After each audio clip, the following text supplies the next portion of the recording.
good morning everyone সকলোকে মোৰ YouTube চেনেলটোলৈ স্বাগতম জনাইছোঁ আৰু মই ৰাতিয়ে এই ভিডিঅ'টো বনাম বুলি ভাবিছিলোঁ কিন্তু মই নবনালোঁ এটা কাৰণতে যে ৰাতি মামাই ফেচবুক লাইভ আহিছিলে আৰু মই ভাবিলোঁ যে ৰাতিপুৱা উঠি কিনে এই ভিডিঅ'টো বনাম আৰু মই এই ভিডিঅ'টো কিহৰ বাবে বনাব গৈ আছোঁ আপোনালোকে মোৰ ভিডিঅ'টো সম্পূৰ্ণভাৱে স্কিপ নকৰাকৈ চাই থাকিব যে যোৱা ৰাতি মামাই ফেচবুক লাইভ আহি আমাৰ অসমৰ বিভিন্ন ধৰণৰ কাম কাজৰ কথা ক'লে কি কাম কৰিব অসমত আৰু এডভান্টেজ 2.0ৰ ইতিমধ্যে আৰম্ভ হ'ব 25-26 ফেব্ৰুৱাৰী তাৰিখে নেকি আৰম্ভ হ'ব তাৰপিছত ইয়াতে বিভিন্ন ধৰণৰ উদ্যোগপতি আহিব আৰু 22খন ৰাষ্ট্ৰদূত আহিব তাৰপিছত ইয়াতে নৰেন্দ্ৰ মোদী ডাঙৰীয়া উপস্থিত থাকিব যুৱ নৃত্য প্ৰদৰ্শন হ'ব সকলোখিনি অনুষ্ঠিত কৰা হ'ব আৰু তাৰে লগে লগে এটা কথা উল্লেখ কৰিছে যে আমাৰ যিসকল এডিআৰই প্ৰাৰ্থীয়ে ৰিজাল্টৰ বাবে অপেক্ষা কৰি আছে তেখেতসকলৰ কেতিয়া এডিআৰই ৰিজাল্ট ঘোষণা কৰা হ'ব আৰু কেতিয়া আৰু যিসকল অসম পুলিচৰ প্ৰাৰ্থী যিসকলে ইতিমধ্যে ফিজিকেল টেষ্ট পাছ কৰিছে তেখেতসকলে ৰিটেন টেষ্টৰ বাবে অপেক্ষা কৰি আছে তেখেতসকলৰ সেই ABNUBৰ যিটো ৰিটেন এক্সাম কেতিয়া অনুষ্ঠিত কৰা হ'ব এইখিনি কথা যোৱা ৰাতি ডক্টৰ হিমন্ত বিশ্ব শৰ্মা ডাঙৰীয়া অৰ্থাৎ আমাৰ সকলোৰে মৰমৰ CMে উল্লেখ কৰিছিলে আৰু কৈছিলে যে আমি এডভান্টেজ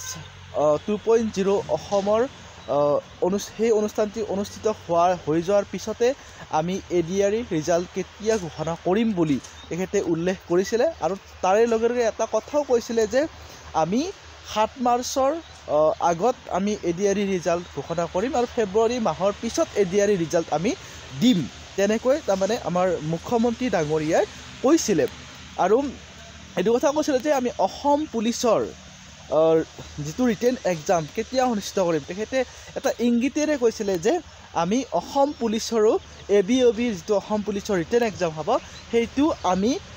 মাৰ্চ মাহত অনুষ্ঠিত কৰিবলৈ গৈ আছোঁ তেনেকৈ কৈছিলে তেখেতে ঠিক তাৰমানে তাৰিখটো পোৱা নাই আৰু আপোনালোকে জানে যে আমাৰ মুখ্যমন্ত্ৰী ডাঙৰীয়াই যিটো কথা কয় সেইটো আখৰে আখৰে পালন হৈ আছে